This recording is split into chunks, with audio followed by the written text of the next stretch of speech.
लोकसभा चुनाव से पहले यह कयास लगाए जा रहे थे कि बीजेडी और भाजपा सीट शेयरिंग करेगी, लेकिन अब ऐसा कुछ भी होता नहीं दिख रहा है। ओडिशा में सत्तारूढ़ बीजू जनता दल और भाजपा के बीच गठबंधन को लेकर बातचीत पूरी तरीके से फेल हो गई है। भाजपा के प्रदेश अध्यक्ष मनमोहन सामल ने दिल्ली से भुवनेश्वर लौटने के बाद कहा कि हमारी पार्टी राज्य में अकेले ही चुनाव लड़ने वाली है। किसी भी पार्टी के साथ गठबंधन या सीट बंटवारे पर किसी भी तरह की कोई बातचीत हुई है नहीं है। सामल ने कहा कि हम चुनावों के लिए अपनी तैयारियों पर चर्चा के लिए दिल्ली में केंद्रीय नेताओं से मिलने के लिए गए थे। भाजपा ओडिशा में आगामी लोकसभा और विधानसभा चुनाव जीतने को लेकर पूरी तरीके से आश्वस्त है। पार्टी दोनों चुनाव अपने बल पर ही लड़ने वाली है। भाजपा और बीजेडी के बीच गठबंधन को लेकर गुरुवार को अटकलें शुरू हुई थी। दरअसल बीजेडी नेता वीके पांडियन और प्रणब प्रकाश दास 7 मार्च को भारतीय जनता पार्टी के केंद्रीय नेताओं से मिलने के लिए एक चार्टर्ड विमान से स्पेशली दिल्ली गए थे।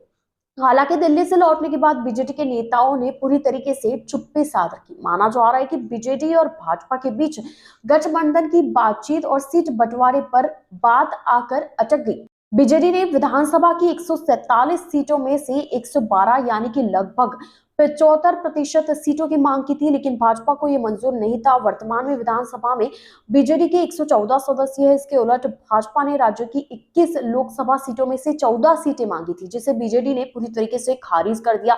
बीजेडी ने 2019 के लोकसभा चुनावों में 12 सीटें जीती थी, जबकि बीजेपी ने 8 सीटें जीती थी। बीजेडी के एक सीनियर नेता ने कहा कि 10 से कम लोकसभा सीटों पर चुनाव लड़ना हमारे लिए आत्मघाती होगा। 2009 में बीजेडी भाजपा का 11 साल का गठबंधन टूट चुका था। 1998 में जनता दल विभाजित होने के बाद नवीन पटनायक ने अपनी पार्टी बीजू जनता दल बनाई थी।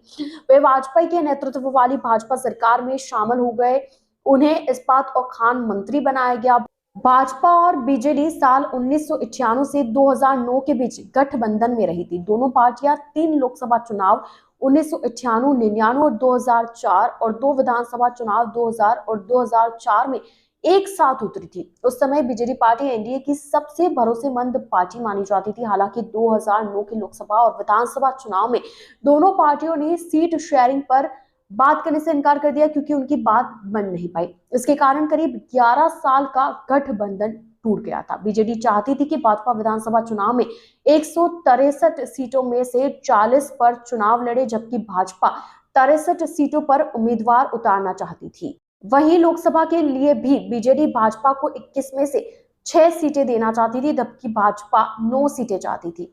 अब इसको लेकर एक बार फिर चुनाव से पहले अटकलें तेज हुई थी कि दोनों के बीच में बात बन सकती है और गठबंधन हो सकता है, लेकिन अब पार्टी के नेताओं ने जिस तरीके से रुख अपनाया है, ऐसा लगता है कि दोनों के बीच में गठबंधन को लेकर कोई भी सहमति नहीं बनी है।